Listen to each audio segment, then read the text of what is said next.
നമ്മളെ പൊരേന്റെ ഉള്ളിൽ കയറി എന്തിനാണ്? പാമ്പിനെ പിടിക്കാതെ. ഈ ആരും പാമ്പ് പിടുത്ത കാരണം വെറുതെ പറയണമെന്ന്. അവിടെ ഒരു പാമ്പ് ഇല്ലായിരുന്നു. അങ്ങനെയാണെങ്കിൽ ആ പാമ്പ് എങ്ങനത്തെ പാമ്പായിരുന്നു?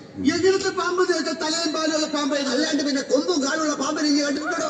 ആ പാമ്പ് എങ്ങനെ ഇരിക്കുന്നതാണ്? പാമ്പ് ഇരിക്കണല്ലേ ഏതായിരുന്നു. എന്നാൽ ആ പാമ്പ് ഏത് ജാതിയിൽപ്പെട്ട പാമ്പായിരുന്നു? ജാതിയാ നെറ്റിമൊരു കുറിയിട്ടായിരുന്നു. അപ്പൊ അയ്യങ്കാരായി. എന്തേ പാമ്പ് അയ്യങ്കാരൻ? പാർക്കാൻ പറ്റാത്ത കാര്യം പറയുന്നത്. ചോദിക്കുന്ന ചോദ്യം ശരിയായിട്ട് ചോദിക്കാൻ പറയും. ബെസയുള്ള പാമ്പായിരുന്നോ ബെസയില്ലാത്ത പാമ്പായിരുന്നോ? ആയി കടിച്ചാലല്ലേ അറിയൂ. ഈ അല്ലടോ പറഞ്ഞത് രാജവെമ്പാലയാണ് ഇത്ര നീളമുണ്ട് ഇത്ര വണ്ണുണ്ട്. നീളത്തിലും മണത്തിലും എന്ത് കാര്യം കൊത്തിയ മയ്യത്താവൂലേ. മക്കളെ നമ്മൾ പാമ്പിനെ കണ്ടിട്ടില്ല. കാഴ്ച പോയി നോക്കി. നമ്മളെ പുരയിൽ നമ്മൾ പാമ്പിനെ കണ്ടിട്ടില്ല എന്നാ പറഞ്ഞു. പോയി കാണും. അങ്ങനെ തോന്നുമ്പോ വരാനും പോകാനും നമ്മളെ പുരയെ മറമ്പോ പാമ്പിനെ പറിച്ചു കൊടുക്കണം. പാമ്പിന്റെ ഇഷ്ടല്ലേ. നമ്മളെ പുരയിൽ പാമ്പ് കയറിയിട്ടില്ല.